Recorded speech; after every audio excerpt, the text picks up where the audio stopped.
Okay, the structure faces, to the best of my knowledge, the structure faces east. I haven't gotten out my compass yet, but I will. We've got siding over here. This is probably the vent for your oven, cook range, and it's going to be windy, and sometimes they rattle a little bit, and that upsets people on occasion. They think their house is nice and secure and insulated and stuff, and sometimes those vents and even these smaller ones, they will rattle a little bit in the wind, and they serve their purpose, and that's just the way it goes. This whole house we got to clean out over here. Not a main clean out. This house is hardy type plank, and it's all very well sealed. And if there is a problem behind here, it's been very well sealed. So that's the good parts and the bad parts. Okay, we're going to roll over here. We've got a retaining wall, and it's been retaining. And as a general rule, retaining wall, the person who's responsible for the retaining wall is the person whose property the wall is retaining. So it's usually the high ground type people. This is also a home HOA community, so it might also have some other rules pertaining to that. And speaking of HOA and other rules, this is a little crepe myrtle. I'm not a botanist or anything, but I know this isn't a potato tree. I know that much. But, okay, a tree shouldn't be placed closer than 25 feet to a slab foundation structure in North Texas. Having said that, you don't have a yard to put a tree anywhere else. And having said that, you'll probably look around and see that other people have little trees next to their house. And so getting rid of the tree might not even be an option for you. So, but it's a crepe myrtle. You can't kill them. You can cut them way back. I mean, they're just obnoxious little monsters. My whole yard is full of them. I have them because I can't kill them. Okay. So now I have more of them. So now, where do termites live? In the ground. What do they eat? Dead wood. What's wood mulch? Dead wood next to your house. That's called a clue. But all this foliage around your house and stuff, it's nice and it's decorative and it's sweet, and we like that. I get that. I understand that. Got some around my house too. But as it grows, you should prune it and manicure it so that it does not distract from the architecture. I mean, you're paying for the house, you might as well get a good look at it. Well, what we got over here is on this siding. Yeah. Oh, rain gutters below grade. What we got over here on this siding is we have some kind of, and this almost looks like transition, but there's no holes in it. Okay, this siding is unique to me, and I'm not familiar with it. It still seems hollow. And yeah, but what I'm imagining, what I'm hoping to find, to learn, is that this siding actually has an L shape to it, so that because all walls leak, and we got to find a place for the moisture to go. And so we're coming down here. This is called a water table. We make the transition from the wall to the brick. We got a drainage plane that goes behind here in stone, okay, and we got a drainage plane behind the wall. Now see how this is all like 6 inches up off the ground? Well, the water, you won't see it. It'll be moisture, vapor barrier mostly, hope. All right, but it has a place to come out. And over here we have weep holes.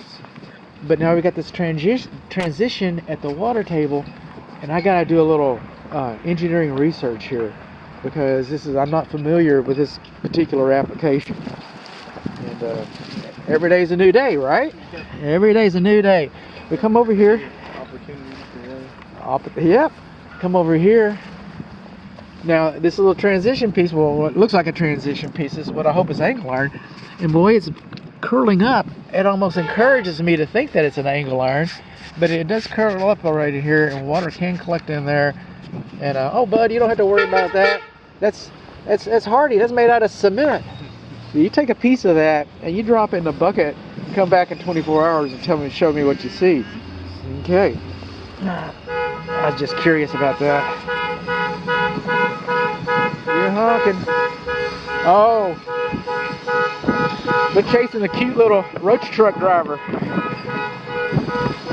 Okay. Oh no, that's not him. It's yours. That's me. Dang old Subarus. It's too safe. Extra secure. Extra secure, as my keys do that on occasion. Hey, how you doing, man? I'm doing well. I like your little stool. I'm Makes it easy. I'm challenged. Okay, how you doing? I'm Richard. I'm just a warranty manager.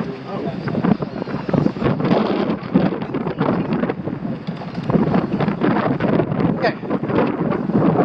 You can follow him or me. We got a little bit of separation in our mortar right underneath the electric receptacle outlet. Oh yeah. And I've got a handy little pamphlet I'm going to give you a PDF of, and it's the National Association of Home Builders, and they produced it themselves to manage people's expectations, and that's what he's going to do. Your warranty guy? Yeah. He's here to help you with your expectations so that you don't expect too much. Right. Okay? So, but, yeah. Well, see, I'm used to seeing that. That's, okay, that board needs to be cut back a little bit, that's true. But I'm used to seeing that gap. What's the moisture? That's the moisture. I'm just wondering how that's going. I'm wondering about that crack right there. And, but the pamphlet I'm going to give you, the book I'm going to give you is 70 pages. It's, at least they will commit to making some repairs and you have it in writing. It's a good little tool to have. Over here, I see the way this windows box framed in over here, and you got that little bit of cap flashing at the top. That's a good thing, okay? And I'm hoping that other flashing is like this, that flashing over there. I'm hoping it's like this cap flashing over our fenestrations. But we got a little bit of an overcut that needs to be caulked and sealed right in there. And that screen right there, that is for your fresh air induction, because it's a very tight house.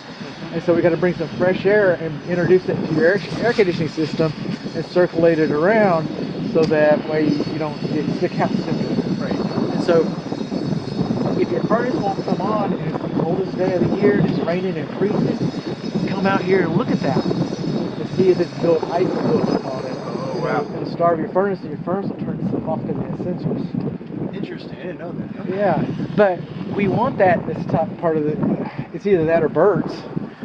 Okay. I could tell that we need a seal around this piping right in here. And this is the drain for your upstairs laundry.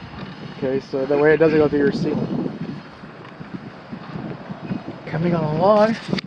Now this pipe up here, right up there, come on, you can do it. That pipe over the window, that's your secondary drain. Okay, your air conditioning, your evaporator coil, it drains into the sewer system and goes out. That's the way they do it. Nobody wants to see that water. Okay, nobody wants to see that water on their ceilings. All right, so if that pipe gets clogged up, it comes out over that second pipe. That's why it's over a window. So if you look out the window and you see water coming out of that, well then call an air conditioning guy. That's telling, okay, that's your little donut tire. And a lot of times people add more piping to it and route it around the windows because they don't want all the rusty water going down the side. No, get it fixed. Get it fixed. Coming along over here, we've got, this should be sealed up. This is a gas port on your side patio. And that's a good thing to have. But you're playing with fire. That's all I'm going to say. You're just playing with fire. And yeah, would I come out here and grill? You bet I would. But read your grill's manufacturer's operational instructions. Some of them might be okay that it's over here in this location. Some of them aren't okay with it being so close. If the grill's too close to your paint, it might bubble your paint. Oh, that's what I need. That's, if I use this, my plan would be to have the grill somewhere out here. Yeah. So hopefully level. You'd have to put some, sure. And make it, nice. And I'd be out here grilling like a big dog. I sure would. This is just like that other pipe. If you see water coming out of that, you got a problem. If you see water coming out of this, you know that you got a problem because this is the pressure relief valve drain for your water heater. So notice I didn't say it's temperature pressure relief. It's just a pressure relief because we have a tankless water heater. So What is this apparatus? that is your water heater. That's called a thimble. Oh, that's the okay. That's the exhaust we were talking about earlier. And the thimble should be sealed, and they probably left it out here so they would not forget to seal it. Okay.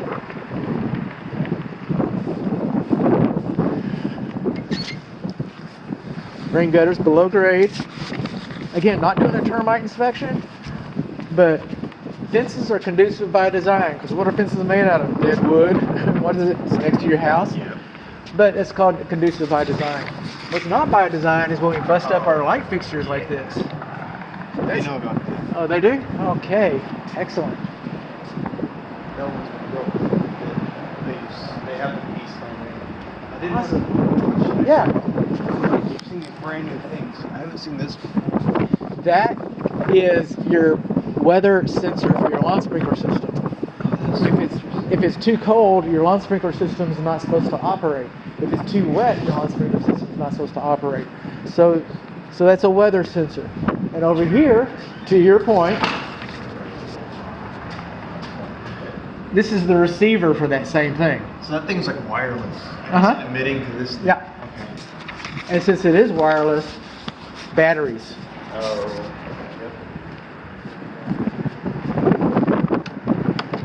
Come on over here. This is the south side of the house. Getting back. Oh man, there's a gate right there. Look at there. Could have gone all the way through. All right. This is our gas meter. This is our electric bonding. That's a good thing. We need a little more caulk right around there. Gonna have a whole nother video for that. Gonna have a whole nother video for this.